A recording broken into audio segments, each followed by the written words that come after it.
Well, David Spade, I just finished watching your special over the weekend, My Fake Problems from Comedy Central. Tell us about putting that together. What goes into putting together a brand new stage show?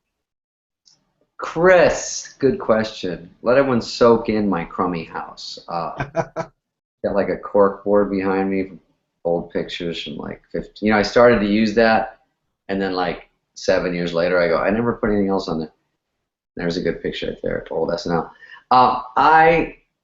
I do stand up still, and I realize that not everyone sees it. So I thought I should do another special because I like doing stand up. I travel around, mostly Las Vegas, but I go to some cities, and I thought it would be a real treat to America.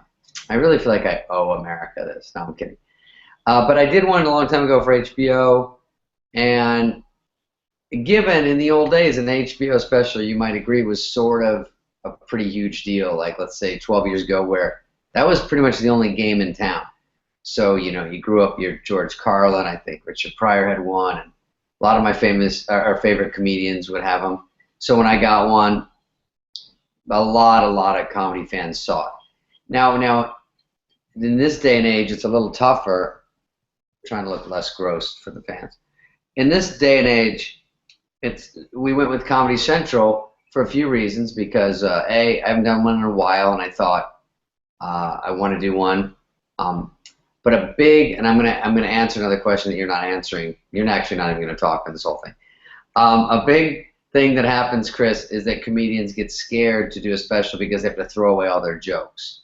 And so if you're Chris Rock or Louis C.K. or Dennis Miller, you do that, and then you spend years developing a new hour.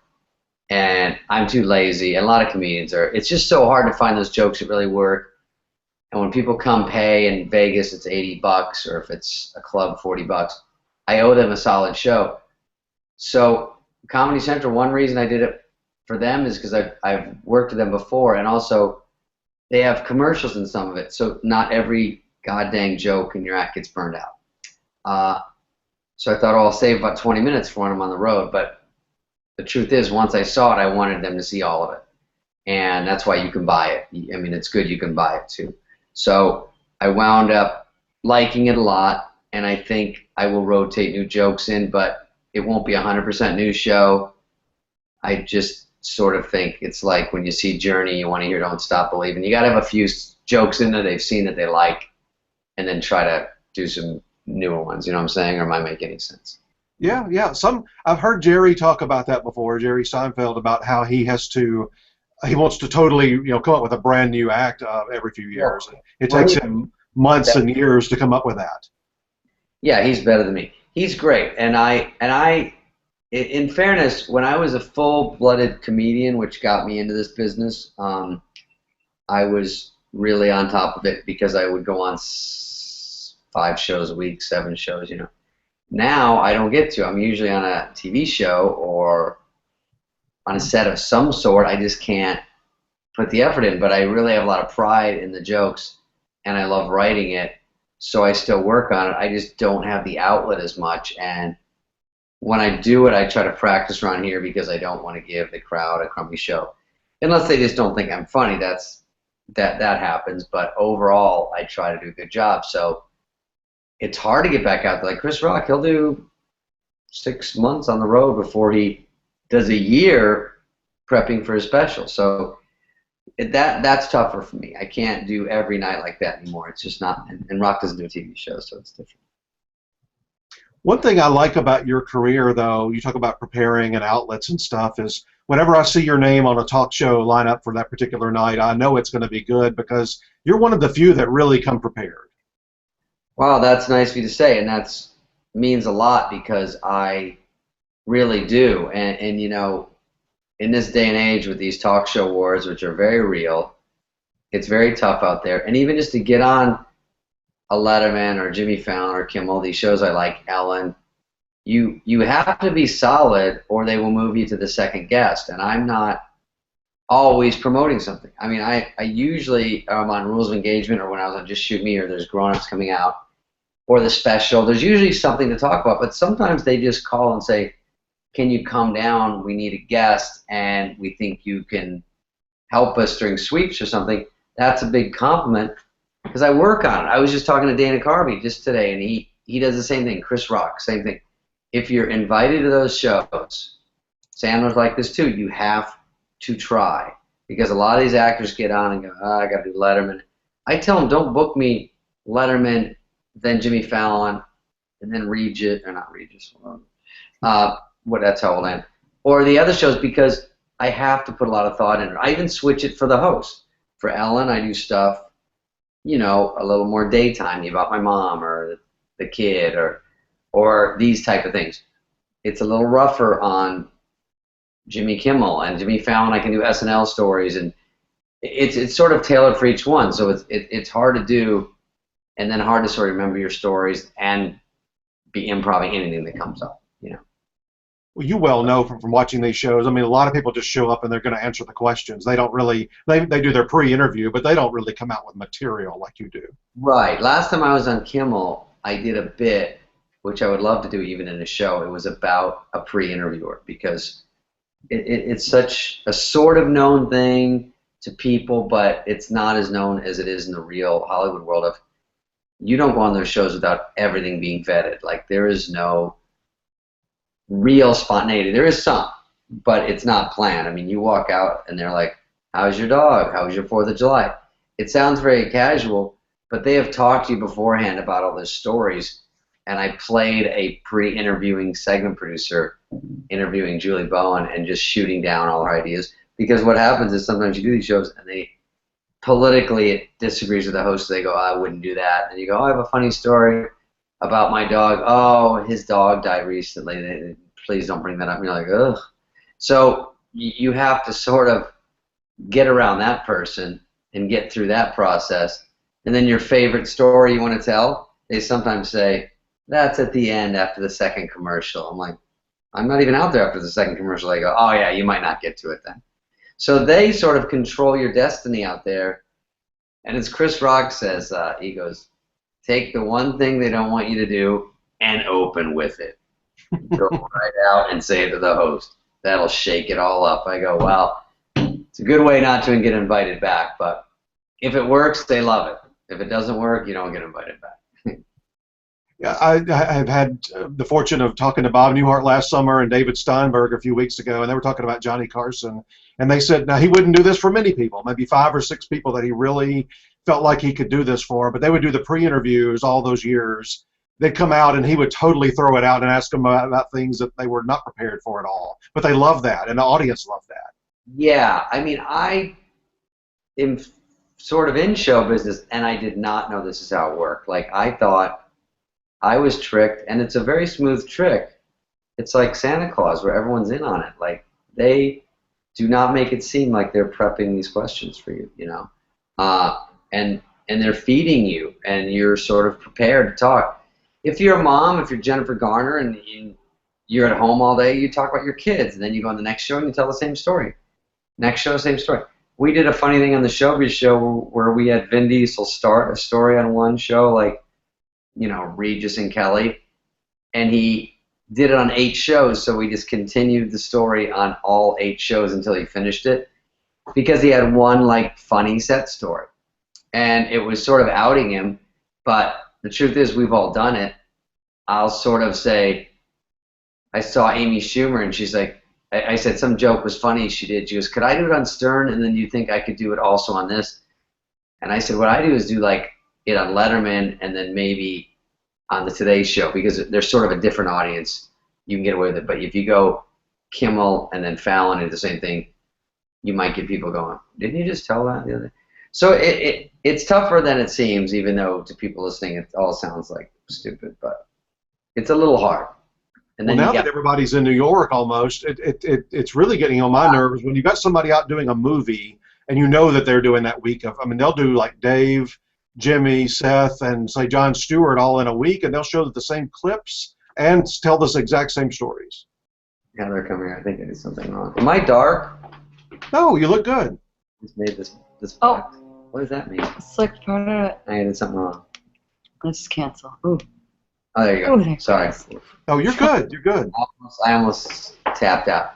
Say it again. You say, because everything's in New York. Oh, I said because everything's in New York now, almost all the shows, you might have especially an actor, not a comedian actor, but an actor come out and they're on Dave and Seth and Jimmy and Jon Stewart all in one week with the exact same clip and the exact same stories. It is tough. I try to send different clips out, even with the comedy special. The problem is I'm not. Well, this is one part of that question which you didn't even ask, but the clips are a whole thing because a lot of them don't like to show them. I don't think Letterman likes to show clips. But the special, they were showing them, but I tell stories, and a lot of my jokes are 2 minutes or 3 minutes long. I'm just talking about like when I got my hernia or something that happened to me, or you know what I mean. I try to bulk them out to a story with a lot of tentpole jokes in the middle. But to run a clip that's 20 seconds, you need like a 20-second joke. And so I pulled out a few that were just jokes. They were like not very representative of most of the act, but you can get them like this. It's like a setup punchline. They're like, okay, we're out. You know what I mean? Like that loft apartment store or joke. I say I used to live in a loft apartment, and when I went to look at it, the bed was sticking out of the wall, so you had more room down here. And I'd never seen that, and you have to take a ladder to get to it. And the landlord said, listen, it's pretty rickety up there. It's not too sturdy. I don't want more than 500 pounds up there. And I go, trust me, I don't want more.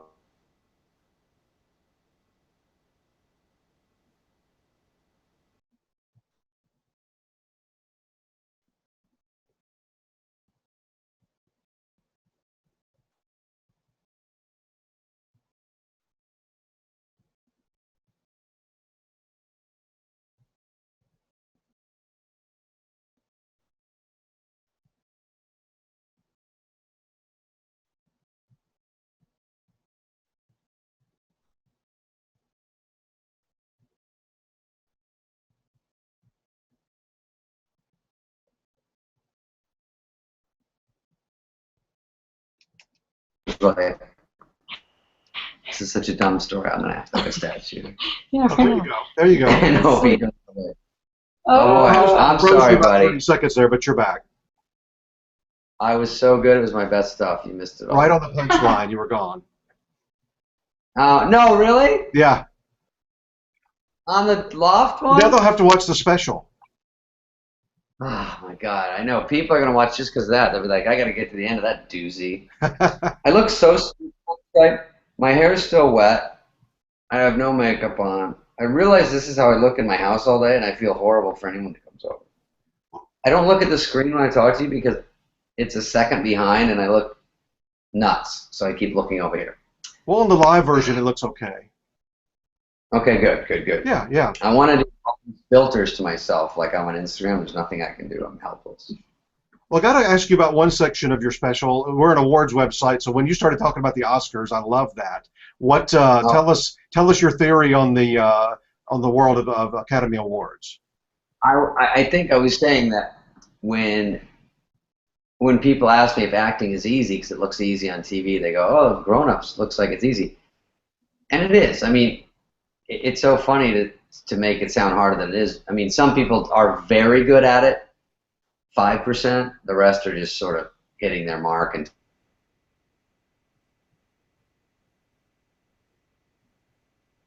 the Oscars are really the tell-all of how that works because SAG, Screen Actors Guild, has 50,000 members, and the best one wins. I mean, the best actor out of all of us wins, obviously, or nominated for an Oscar, and it's always new people. That was my observation. I'm like, wait. Jodie Foster, when I was a kid, she was 5 years old. She won an Oscar. She never acted. The girl from Beast of the Southern Wild is 5 years old. She's up for an Oscar. There's the guy in Captain Phillips this year. There's Lupita. Lupita. There's the girl from Precious, never acted. Even Jennifer Hudson. Jennifer Hudson from American Idol, a singer. She got 8th place. She can't win in the field she's trained her entire life for. She steps over into acting, wins an Oscar her first time out. That to me was just showing. It's unbelievable. It's like me going, hey, I watched the NBA. I could maybe play that. And everyone's like, oh, that's crazy. Never done it before. I walk out there, better than LeBron James the first game. I'm like, oh, my God, he just put it in the hoop. It looked easy. I'm the MVP of the whole league. So that to me was sort of one of those funny things that hit with a lot of actors because they were like, oh my God, that is too true. I so agree with you. I'm like one of the only ones on the website. I don't think it's just about the performance. I think I love it when somebody that's been doing this a long time, like a Jeff Bridges or a Christopher Plummer, and they finally win an Oscar after all those years.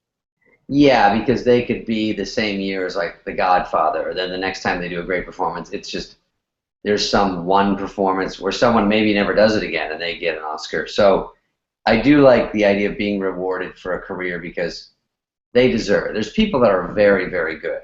And these people I'm not saying they're bad. I'm just saying you have to have that perfect storm of a great director, a great script, a great feel for the movie. Everything has to be right, and you have to nail it yourself, of course.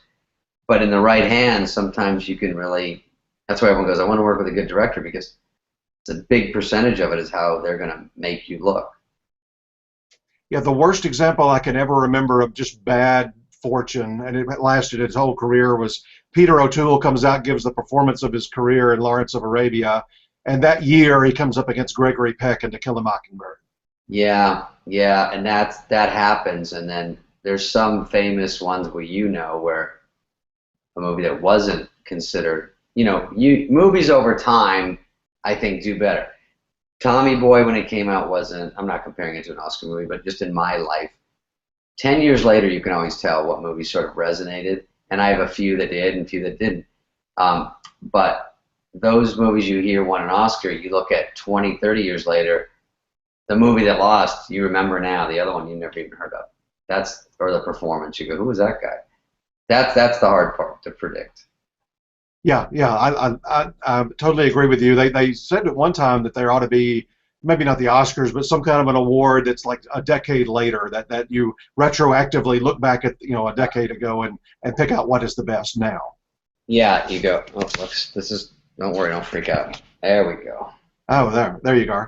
Well, speaking of your movies, you work with Adam Sandler a lot, and almost every movie he does comes out and just is box office gold. What does he do behind the scenes, in front of the camera, that makes him so popular?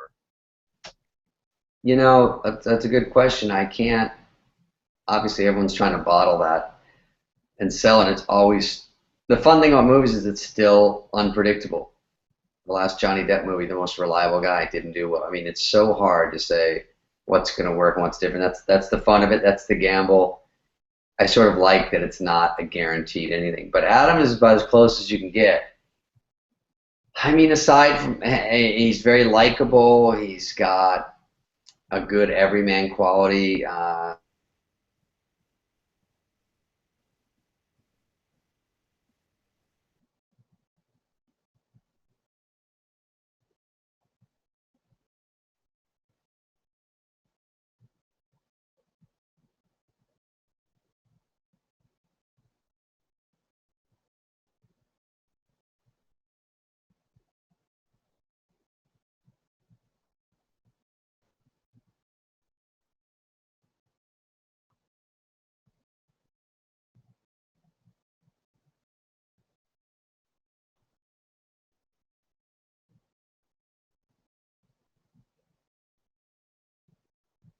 Those things where he's a sort of a movie star. You're freezing up on me again. Oh, there you are. Okay. Saturday Night Live. I know you always get questions about SNL. I'm a huge SNL fan. It started when I was little, and I've watched it ever since. I like that picture behind you too. That's one of my favorite sketches. What about your time sticks out to you the most? What did you enjoy the most about that experience? Look, I have one more picture. Ready? I don't think I can tilt this if you can see it. I can lift it up. Wait, can you see that one? Oh yeah, uh-huh. That's Steve Martin, me and Kevin Nealon. Whatever, I can't see it. When Steve Martin came on the Hollywood Minute with me and did a joke with me. Steve Martin was my favorite at the time. I was freaking out. Are you asking my favorite parts about the show? Is that what you said? Yeah. If now that you've had a few years to look back, what most sticks out for you about the whole experience? Wow. How I wasn't really ready for it. How I was stressed. How I would have. I developed writing skills there. It took 3 years to write a good sketch. If you know nothing about sketch writing, there's no computers. It's just script.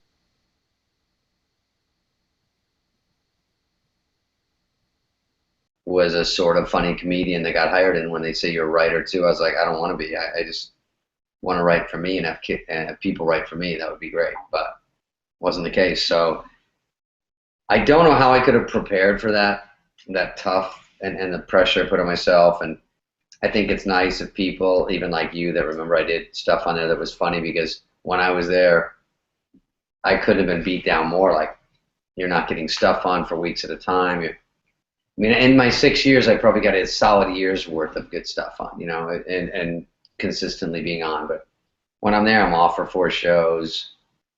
I don't have a weekend update on for 13 shows. I remember once, I'm like, wow, I hope people even remember what I do. It's very tough.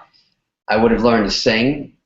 If anyone's going to go into the business, I'd say singing, playing an instrument, dancing, anything you can do. It sounds like the 50s again, but Sandler could sing. Half his stuff was singing, and he would kill. They'd write a sketch. Okay, we got a great sketch with the host, Tom Hanks. It's for sure going to be on the show. We're going to sing this song. Can you sing, Spade? I'm like, well, not. And they're like, okay, who else? Let's go with you, Mike Myers, blah, blah. And you're like, wow, I'm not in that sketch. Just, I can't sing, you know. So all those, you need every weapon you have for a show like Saturday Night Live. And the people that do all that do well and be really funny and be able to write. I think I've stayed around because I can write. And Joe Dirt, Dickie Roberts, those kind of things, like them or not, got made because I co-wrote them. I mean, you have to sort of generate. It's hard to sit there as an actor in a tough field where I'm clearly not the best actor out there and just go, why aren't I getting work? Why aren't the agents calling? You have to sort of generate stuff too, you know. And you've gone back to host twice. How was that different than being there every week? 1,000 times harder. Listen to me complaining how hard it was. It was nothing like being a host. And I know the show. I know how it works. I know how hard it is. I know when to be stressed and when not. I came back to host. The difference was when Dana was there, he was in a lot of sketches. Chris Farley was in a million sketches. Phil Hartman. But when I was there, the most I was in was maybe 3. Like I'd be in Weekend Update, maybe Gap Girls, and maybe one of them. When I was there hosting, I was in 13 things. Cold opening, monologue, every sketch. And more than every sketch, because it's dress rehearsal, you're in 4 more. So I couldn't take. I remember during dress rehearsal, I got sick and just laid down on the stage, and they had to stop the show. I was like, it was either overwhelmed or anxiety or panic. I was like, I can't. My body was like shutting down. So I threw up in between, you know. And I heard them pounding on the door, and they're like, do we cancel the live show and run a rerun? Is he going to be able to come out? And I was barfing, laying on the cold, nice floor in the bathroom going, the show's in 45 minutes. What am I going to do? And I rallied somehow. But scary show, very hard. Then I hosted it again, and they're like, all right, we know you're a puss. We're going to try to get through this. But it was super fun. I just think if you're, you know, whoever hosts this week, you know, Zoe Deschanel, and they throw you in there, whoever the host is, and you get whomped so hard, so fast that when they walk out, they all love it because they sort of got through a war in a weird way. They just like, oh, I want to go back and do it again. Now I think I know what I'm doing. Now I know. So it's a big adrenaline rush for people that are lazily on movies. Just you do your takes, you do 13 takes, it comes out in a year. When you're like there, 1 take, and they're like pulling out a sketch, and you go, wait, that's it? It's over? Did that go out somewhere? Did people see it? They're like, yes, 30 seconds. Rip all your Velcro clothes off, put everything on you, and push you out. You're a UPS driver in this one. Go. By the way, the writer runs next to you. 10 seconds to go, but the middle's different, and we tighten up the ending. Go, go. And you're like, wait, on this. You sit down and go, wait, am I like a New York guy? And then like 3, 2, 1. So that's how the live show is. And then to try to get a handle on all that is pretty fun. Yeah, I had Conan O'Brien on a couple of weeks ago with me, and I asked him why he only came back and hosted once. And he said it was so overwhelming, plus he thought it went so well he didn't want to come back and ruin it on the second try. Yeah, I think that's what Sandler said recently about not hosting. He said it was just he did a lot of stuff he liked, and He says he feels like he could only not do as good, but I think he should host because he'd be great at it. But yeah, Conan was there when I was there. I have to say, Conan, too bad you already talked to him because he was very helpful to me, and a lot of people weren't helpful. Bob Odenkirk was there. Conan and Smigel were writers. Odenkirk helped me a lot. Conan a lot. I'm going to see Smigel this week. He works on that Hotel Transylvania movie that I do a voice in. And so I was shocked because not everyone's out to help you when you got hired. I thought it would be like, he's a jolly good, because I got hired and I showed up. I thought they'd be so psyched for me. All right, you made it. But it was like doors closing in offices because from that day on, you're a threat. You're a guy that might get a sketch on that knocks theirs out. That's the weird, untalked about tension that you have friends there, but you sort of go, well, if Sandler kills and Dana and Mike Myers and Schneider get something on and Chris Rock, I don't get anything on. And it's very hard to push the jealousy down and say, good for you, good for you. I think I did pretty good with that. It's very hard, you know. Well, I think you underplay yourself. I like I said, I've watched. I don't think I've ever missed an episode over the course of time, and you were a very important part of those 90, that early and mid 90s. You know, I appreciate you saying that because I think in hindsight, people just remember overall, and I had some good bits they remember, and that's nice. I did go there when I got hired, and they said, come a week ahead and watch, and it was John Lovitz's last season, and it was toward the end of the season, and I knew him a little bit, and I thought he was really funny, and he was sitting at dinner depressed, and I go, what's wrong? He goes, I'm only in 2 things this week, and I go, well, good, so you don't have to stress and freak out, and he goes, I know, but Mike Myers is in 5 and Dana's in 4. And I thought, you're counting sketches 6 years in? Like, who cares? I think you're hilarious. When you come on, I think you're funny. I would never think, oh, he was light in the show, whatever. And so when I got on the show, I started to think like that. And I go, I have to remember how crazy it seemed that he thought that. And now I'm thinking it. And so it was hard. It was a hard thing. But I see Lorne out now and then, and he was great. He was great to me there. I still like him, and a good experience, great memories. Really, really helped me, if not everything, to me at the beginning. And you would go back for this 40th anniversary special next February? No chance. No, I'm kidding. I remember I went to the last one. The only thing about those, it's just really like a high school reunion because you're not going to probably do anything. You just wear a tux and sit in the audience, and then they go, hey, you were on, and you were on, and you were on, you were, and then they'll do sort of a show. But I would probably go just out of respect. If I can go, I'll go because it's fun. We did one for HBO. We did a reunion. Do you remember that? We all went to Aspen and did like a Q&A. I saw that, yeah. Something. I remember Will was there. Will Ferrell was sort of new. I came with Chris. We had a disaster weekend, but it was fun. Aspen was fun, but we got to see, you know, Chevy and Steve Martin, all the people that came back, Dan Aykroyd. It was really fun. So I would go. If this show ever ends, I can't imagine how it ends. I can't imagine who would be on a final 90-minute, you know, Saturday night program. It's a good show. Even back when I was on, they said they would never make a live show like that. It was too expensive. So I don't think they would ever do that again. So they should try to milk it out because they have a benefit now that we did not, where they have their best sketch is on the internet on Monday. Even I don't even go looking for it. It'll pop up on something I'm looking at, like, hey, SNL this weekend. And you watch it and go, oh, the show's still funny. Now you don't see the other 12 that sometimes don't do well. And when I was on, if you didn't see a sketch that we liked, you had to wait for the rerun 6 months later. So this is a great tool for them to say, hey, we're still doing good, you know. Here's our best one.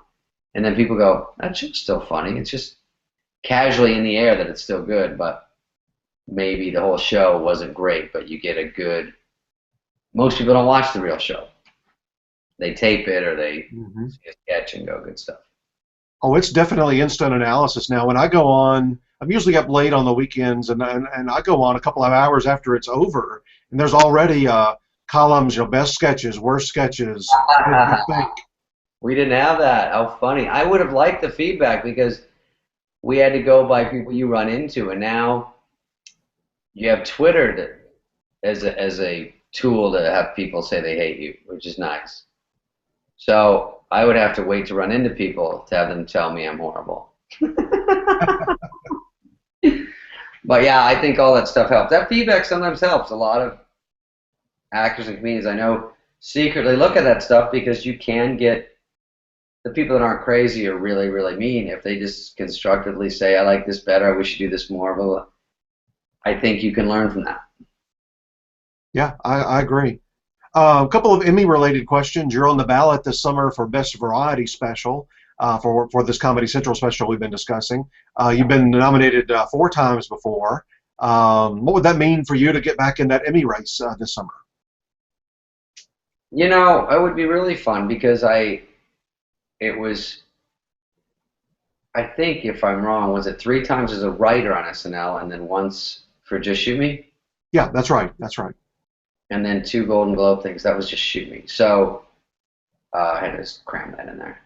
I would love it. I mean, it would feel like part of the mix. I watched the Emmys. I've been to them a few times. So I like it. It would mean a lot. It'd be more fun, especially for a comedy special where it's like I wrote and I'm in it and it's sort of my thing, pretty much. So that would be exciting to me. I don't know if I'm up against like other specials or if you're up against Letterman and Jon Stewart, and then that gets into too tough. They did separate off a few years ago where it's now specials have their own categories for the special themselves and writing and directing, and then series have their own categories. So what am I up against? Just the comedy specials, or would it be? Not just comedy. There's normally every year a comedy special or 2 will get in there. I fully expect like Billy Crystal's Broadway show probably will be nominated. Sundays, but you would be up against like the Kennedy Center Honors and the Bruce Springsteen special recently on HBO, that kind of stuff. Yeah. Okay. So this might not happen. But there's almost always a comedy special or 2. Yeah. And there's 6 nominees. As long as there's no Louis C.K., I might have a chance. But he didn't have one this year. He's been up the last couple of years. No, he's great. That's why he's too good. But it's fun. It's fun to be in the mix about it. It's fun to have it out there and people see it. I was really glad. I don't think, and I said Twitter and Instagram before, I don't think I've had more immediate commentary about anything I've done when the special aired. It was pouring in that night. I couldn't keep up with it. So just that alone was really nice to go, okay, my stand-up's out there. People saw it. The work paid off. I like people to see it. I hear from comedians I like out of the blue, call, Twitter, whatever, say something positive. Most people say, oh, I had some guy on Stern say, I didn't ever know Spade was funny. That's a double-edged compliment. It is funny. I mean, I'm like, well, you've had a few swings at seeing me over 20 years, so if you're still not sold, I like that. While I leaned at the tape at the end, I got you on something. But that's true. I mean, if you're not a fan of mine, you probably wouldn't like it. But there's some stuff in there where people would say, never really cared either way, but I really have to say the special's funny. So that's good. At least I'm still trying out there to win them over. Well, the 2 biggest things I would think from your perspective is, one, if it leads to more bookings, if people suddenly want you to come to their arenas or their coliseums or their auditoriums, but also secondly, like you said, if the comedians that you respect have good things to say about that, then that's wonderful. Yeah, that's a big one for me. Obviously, you want people that you see out there in younger comedians. I got a call from Schumer again, who I've only been friends with for about 2 years. She's a nice girl. I saw her live, and I thought she was really strong. So we just interviewed her last week. She was a lot of fun. Oh yeah, and so we buddied up a little bit. But she called me to say I was at the Comedy Cellar, and all these young comedians were talking about your special, and they didn't know your stand-up. So she said you got a lot of good feedback. Just thought you should know, which is nice because it's a stupid little quick phone call, but that means a lot. That happened. I like that. I'll see stuff on people. I'll listen to Howard Stern and then email him one day, hey, I like this bit you did, or just even this one line you said. It's always nice to pass that around, because sometimes you get in your bubble and you think everyone's fawning all over you, and no one says they saw you in Letterman. You know, no one mentions one thing because you've done it so much. So it's good to pass the word around, and I thought that's nice to hear. One of your Emmy losses was to David Hyde Pierce, and you know, you can't really fault that one because nobody could beat him in those days. No, the grossest part was I literally reenacted exactly. I'm sitting here in my stupid tux that's too tight because I was probably getting fat. And then they go, I totally forgot about David Hyde Pierce. They just go, and the Emmy goes to David Hyde Pierce. I literally moved maybe 1.5 inches up when I heard my name. I go, Then I went, oh. I go, please, was that not detectable? And everyone was like, so gross, you thought it was you.